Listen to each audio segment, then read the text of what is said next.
Sir तुमचा insurance आहे? नाही. करून घ्या. याचा फायदा मला काय होणार? सर इन फ्युचर तुमचा ॲक्सिडेंट झाला तर तुमचा दवाखान्यातला सगळा खर्च आमची कंपनी देणार. आणि ॲक्सिडेंट मध्ये मी मेलोच तर? मग लाईफ इन्शुरन्स करा, मेल्यावर पण सगळे पैसे मिळतील. मग लाईफ इन्शुरन्स करून ॲक्सिडेंट मध्ये मी मेलोच नाही तर? मग एक काम करा, दोन्ही इन्शुरन्स करा. दोन्ही इन्शुरन्स करून ॲक्सिडेंटच झाला नाही तर? हे बघा सर, मृत्यू एक दिवस येणारच आहे. तुम्ही मेल्यावर तुमचे सगळे पैसे तुमच्या बायकोला मिळतील. माझ्या अगोदर माझी बायको मेली तर? कसला माणूस आहे हा, बायकोला पण मारतोय. बरं एक काम करा सर, तुमच्या बायकोचा पण इन्शुरन्स करून घ्या. तुमची बायको मेल्यावर त्यांचे पैसे तुम्हाला मिळतील. मग समजा आम्ही दोघं पण मेलो तर?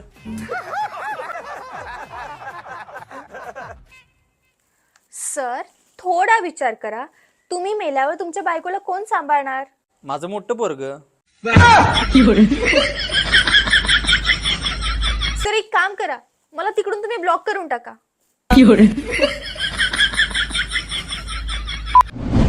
तू किती वाजता उठतोस? 11 वाजता. इतका लेट? खूपच आळशी आहेस. मी आळशी नाही हो, माझी स्वप्न मोठे आहेत. बरं तू लग्न कधी करणार आहेस? साखरपुडा झाल्यावर. शिक्षण वगैरे काय झालंय तुझं? 12वी पास आहे. अभ्यासातलं काय येतं का तुला? अभ्यासातलं थोडं थोडं येते. सांग बरं, फायनान्शियल मॅनेजमेंट म्हणजे काय? भर उन्हाळ्याच्या दिवसात 20 लोक बस स्टॉपवर बसची वाट बघत होते. एक भिकारी आला, प्रत्येकाकडून 1-1 रुपये भीक मागितली आणि रिक्षाने निघून गेला. त्याला म्हणतात फायनान्शियल मॅनेजमेंट. तू कोणाला घाबरतो का?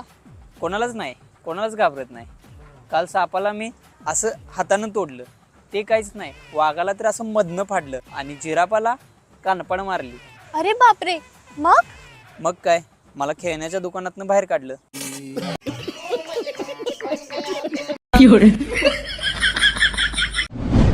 तुला कसा मुलगा आवडेल? मला कष्टाळू आणि अभ्यासू मुलं आवडतात. कष्टाळू आणि अभ्यासू? मी लई कष्ट घेतले. माझी परिस्थिती नव्हती. पावसाळ्याचे दिवस होते, पाऊस खूप पडायचा आणि त्याच्यामध्ये वीज पडायची ना, त्या विजेच्या उजेडामध्ये मी 4-5 धडे वाचायचो. नंतर पावसाळा संपला, आता काय करायचं? मग मी दगडावर दगड आपटून ज्या ठिणग्या निघतात ना, त्याच्या उजेडाखाली अभ्यास केलाय. पण मी अभ्यास आणि कष्ट घ्यायचं नाही सोडलं. नंतर अभ्यासाचा लोड इतका झाला की दगड आपटायला वेळ मिळत नव्हता. मग मी एक वही जाळली आणि त्याच्या उजेडामध्ये मी 5-6 धडे वाचून काढले. पण मी अभ्यास आणि कष्ट करायचं नाही सोडलं. नंतर वह्या संपल्या जाळून जाळून. आता काय करायचं? मग मी काजवे पकडले आणि बरणीमध्ये कैद केले आणि त्या काजव्याच्या उजेडावर मी अभ्यास केला. अरे मग एवढाच अभ्यासाचा शौक होता तर दिवसा अभ्यास करायचा ना. मग तू कॉलेजला का जात नाहीस? अगं एकाच शब्दाचा अर्थ प्रत्येक शिक्षक वेगवेगळा सांगतात. बायोलॉजीचं सर म्हणतात सेल म्हणजे पेशी, इकॉनॉमिक्सच्या मॅडम म्हणतात सेल म्हणजे विक्री, फिजिक्सचे सर म्हणतात सेल म्हणजे बॅटरी, इंग्लिशच्या मॅडम म्हणतात सेल म्हणजे मोबाईल फोन. म्हणून मी कॉलेजच सोडलं. जिथं 4 शिक्षकांमध्ये एक मत नाही तिथं शिकून काय उपयोग? खरा अर्थ तर तवा कळाला जेव्हा मम्मी म्हणाली सेल म्हणजे साड्यांवरचं डिस्काउंट. बरं तुला 10वीला किती पर्सेंटेज पडले? त्यावरून समजेल की तू अभ्यासात किती हुशार होता. 35% काटावर बस. 35? मला 99 होते.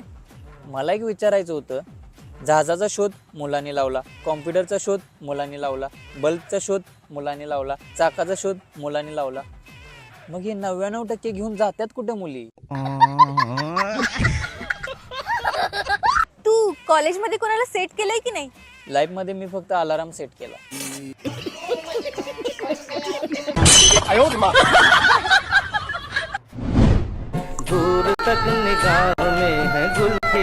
अरे आमच्या गणिताच्या मॅडम. नमस्कार मॅडम. नमस्कार. नमस्कार. अरे तू इथे राहतो? हो इथेच राहतो. बरं इथे भाजी मंडी कुठे आहे जवळपास? मी आता इथे राहायला आले. इथलं काय माहित नाही ना.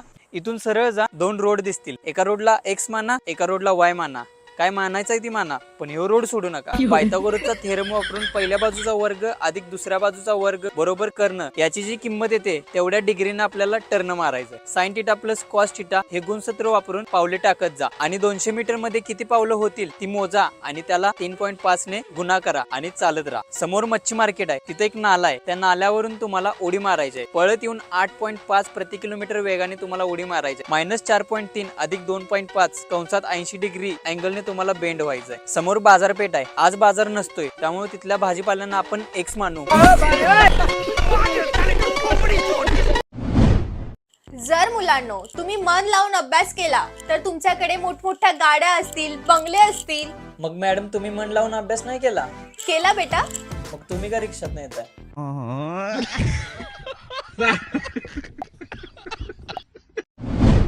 बोल मुली, तुझी काय समस्या आहे? बाबा, माझा नवरा माझ्यासोबत खूप भांडतोय. मी असं ऐकलंय की तुम्ही आजपर्यंत लाखो लोकांची भांडणं मिटवली. प्लीज माझी पण मदत करा.